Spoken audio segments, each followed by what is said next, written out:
স্থানীয় সংবাদ পড়ছি সুদীপ বসু। এখনকার বিশেষ খবর হলো, নির্বাচন কমিশনের নির্দেশ অনুযায়ী বারাসাত ও মথুরাপুর লোকসভা কেন্দ্রের দুটি বুথে আজ ফের ভোট গ্রহণ করা হচ্ছে। 7 দফায় লোকসভা নির্বাচন শেষ হওয়ার সঙ্গে সঙ্গেই চূড়ান্ত পর্যায়ে চলেছে গণনার প্রস্তুতি। রাজ্যের বিভিন্ন প্রান্ত থেকে ভোট পরবর্তী সন্ত্রাসের অভিযোগ উঠছে। পরিস্থিতি মোকাবিলায় কেন্দ্রীয় বাহিনী মোতায়েনের সময়সীমা আরো বাড়িয়েছে নির্বাচন কমিশন।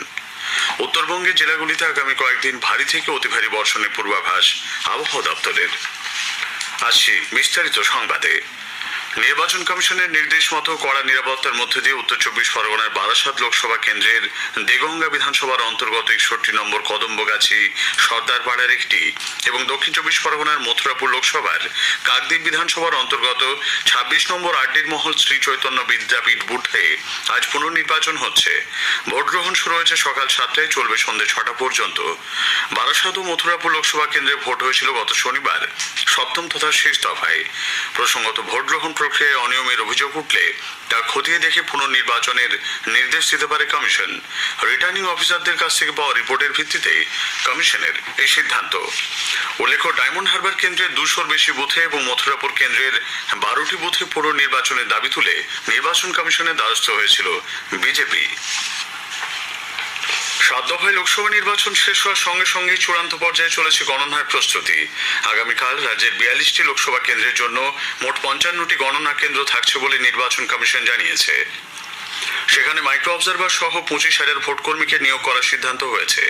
সকাল 8টা থেকে মোট 418টি কাউন্টিং হলে 4,944টি টেবিলে ভোট গণনা করা হবে।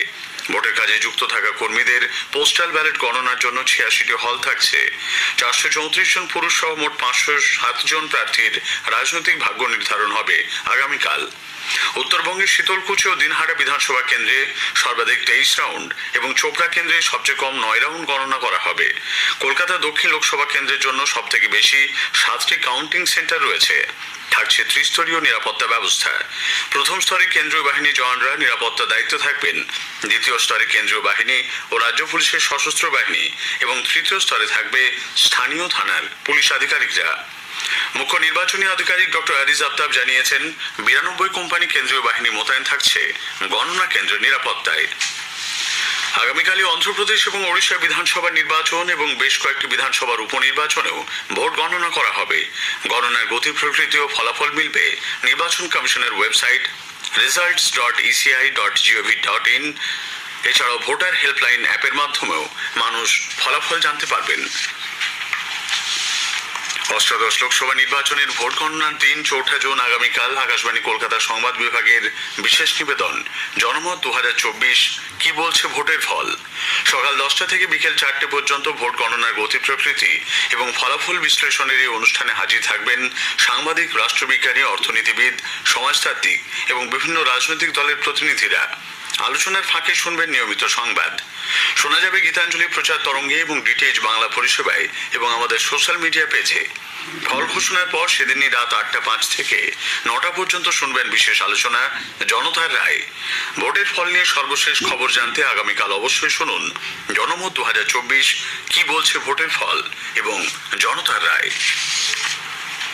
7ম দফার ভোট শেষ হতেই গণনা নিয়ে প্রস্তুতি শুরু করে দিয়েছে রাজনৈতিক দলগুলিও। গতকাল বিকেলে ভিডিও কনফারেন্সিং ব্যবস্থার মাধ্যমে দলের প্রার্থী, জেলা সভাপতি ও দায়িত্বপ্রাপ্ত নেতাদের সঙ্গে বৈঠক করেছেন তৃণমূল কংগ্রেসের সাধারণ সম্পাদক অভিষেক বন্দ্যোপাধ্যায়। অন্যদিকে সিপিআইএম এবং কংগ্রেসও প্রার্থী ও কাউন্টিং এজেন্টদের জন্য নির্দেশিকা জারি করেছে। প্রদেশ কংগ্রেস সভাপতি অধীর রঞ্জন চৌধুরী গতকাল সাংবাদিক সম্মেলনে বলেন, গণনা শেষ না হওয়া পর্যন্ত গণনা কেন্দ্র না ছাড়ার নির্দেশ দলের কর্মীদের দেওয়া হয়েছে। কলকাতা ও লাগোয়া জেলার জনা 15 প্রার্থীকে নিয়ে সিপিআইএম রাজ্য সম্পাদক মোহাম্মদ সেলিম আজ নির্বাচন কমিশনে যাবেন বলে সূত্রের খবর। দলের তরফে একাধিক বিষয় কমিশনের সামনে তুলে ধরা হবে। Gujarat cooperative milk marketing federation limited তাদের আমুল ব্র্যান্ডের দুধের দাম লিটার পিছু 2 টাকা বাড়িয়েছে। আজ থেকে সারা দেশে এই নতুন দাম কার্যকর হয়েছে। আমুলের 500 মিলির মহিষের দুধ, আমুল গোল্ড ও আমুল শক্তির দাম হবে যথাক্রমে 36 টাকা, 33 টাকা ও 30 টাকা। উৎপাদন ও বন্টনের খরচ বৃদ্ধি পাওয়ায় এই সিদ্ধান্ত বলে উৎপাদক সংস্থা জানিয়েছে। শেষবার আমুল দুধের দাম বৃদ্ধি পেয়েছিল 2023 সালের ফেব্রুয়ারি মাসে। স্থানীয় সংবাদ শুনছেন আকাশবাণী কলকাতা কেন্দ্র থেকে। রাজ্যে কেন্দ্রীয় বাহিনী রাখার সময়সীমা আরো বৃদ্ধি করেছে নির্বাচন কমিশন। আগামীকাল ফল প্রকাশের পর রাজ্যে আরো 15 দিন থাকছে বাহিনী। এর আগে কমিশন জানিয়েছিল আগামী 6 জুন পর্যন্ত রাজ্যে 400 কোম্পানি কেন্দ্রীয় বাহিনী রাখা হবে। ভোট পরবর্তী হিংসা রুখতে এবং আইন শৃঙ্খলা পরিস্থিতি নিয়ন্ত্রণে এই বাহিনী রাখার সিদ্ধান্ত নিয়েছিল কমিশন। রবিবার সেই সিদ্ধান্ত পুনর্বিবেচনা করে কমিশনের তরফে জানানো হয়েছে আগামী 19 জুন পর্যন্ত রাজ্যে 400 কোম্পানি বাহিনী থাকবে। এর মধ্যে সিআরপিএফ থাকছে 115 company, BSF 118 company, CISF 71, ITBP 36 এবং 60 কোম্পানি থাকছে এসএসবি। এদিকে লোকসভা নির্বাচনে ভোট গ্রহণ পর্ব মিটতে রাজ্যের বিভিন্ন জায়গা থেকে হিংসার খবর আসছে। কলকাতা উত্তর লোকসভার বেলেঘাটা বিধানসভা এলাকায় বিজেপির বুথ এজেন্ট রমেশ সাউকে মারধরের অভিযোগ উঠেছে তৃণমূল আশ্রিত দুষ্কৃতীদের বিরুদ্ধে। একই কেন্দ্রে বিজেপি প্রার্থীর মহিলা বুথ এজেন্টকে শাসক দলের কর্মীরা ইট মেরে মাথা ফাটিয়ে দেয় বলে অভিযোগ। বেলেঘাটা অঞ্চলে অত্যাচারের ভয় ঘর ছাড়া অনেক বিজেপি বুথ এজেন্ট কর্মী বেহালার 142 নম্বর ওয়ার্ডের বিজেপি কর্মী সোমনাথ দাসের উপর হামলা চালিয়ে তার বাড়িতে আগুন লাগিয়ে দেবার অভিযোগ উঠেছে। দক্ষিণ কলকাতার রাসবিহারীতে 1 নম্বর মণ্ডলের এক বিজেপি কর্মী ও তার পরিবারের সদস্যদের উপর হামলা চালানোর অভিযোগ উঠেছে তৃণমূল আশ্রিত দুষ্কৃতীদের বিরুদ্ধে। উত্তর 24 পরগনার ভাটপাড়ায় বিজেপি প্রার্থী নির্বাচনী এজেন্ট প্রিয়াঙ্কু পান্ডের বাড়ির পাশের মাঠে বোমাবাজির অভিযোগ উঠেছে। যাদবপুর এক সিপিআইএম প্রার্থীর বুথ এজেন্ট সহ দলীয় কর্মীদের মারধরের অভিযোগ উঠেছে শাসক দল আশ্রিত দুষ্কৃতীদের বিরুদ্ধে। গতকাল সেখানে যান সিপিআইএম এর কেন্দ্রীয় কমিটির সদস্য সুজন চক্রবর্তী, যুব নেতা সৃজন ভট্টাচার্য। এদিকে পুলিশের বিরুদ্ধে অত্যাচারের অভিযোগ তুলে উত্তর 24 পরগনা সন্দেশখালীতে গতকাল নতুন করে উত্তেজনা ছড়ায়। নির্বাচনের দিন অশান্তির ঘটনার প্রেক্ষিতে সন্দেশখালী 1 নম্বর ব্লকের সরবেরিয়া থেকে বয়ারমারি পর্যন্ত 144 ধারা জারি রয়েছে। গতকাল সকাল থেকে সন্দেশখালীর আগারহাটির মণ্ডলপাড়ায় গ্রামে ঢুকে অত্যাচারের অভিযোগ তুলে গ্রামবাসীরা পুলিশকে ঘিরে বিক্ষোভ দেখান। একজন অভিযুক্তকে আটক করে নিয়ে যাওয়ার সময় পুলিশের গাড়ি থেকে তাকে ছিনিয়ে নেওয়া হলে পরিস্থিতি আরো উত্তপ্ত হয়ে ওঠে। নির্বাচন পরবর্তী হিংসার জন্য রাজ্যের শাসক দলকে দায়ী করেছে বিজেপি।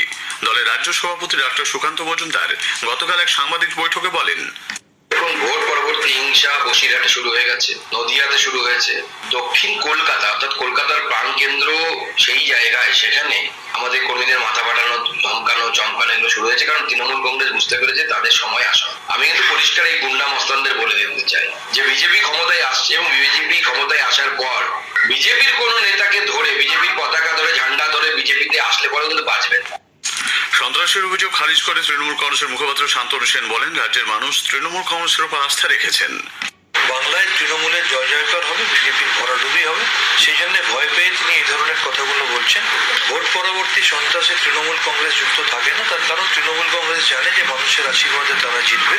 আর যারা বাইরে থেকে গুন্ডা এনে অস্ত্রশস্ত্র নিয়ে এসে অস্ত্রের ঝঞ্ঝনানির মধ্যে দিয়ে মানুষকে ভয় দেখায়, তারাই ভোট পরবর্তী সন্ত্রাসের সাথে যুক্ত থাকে।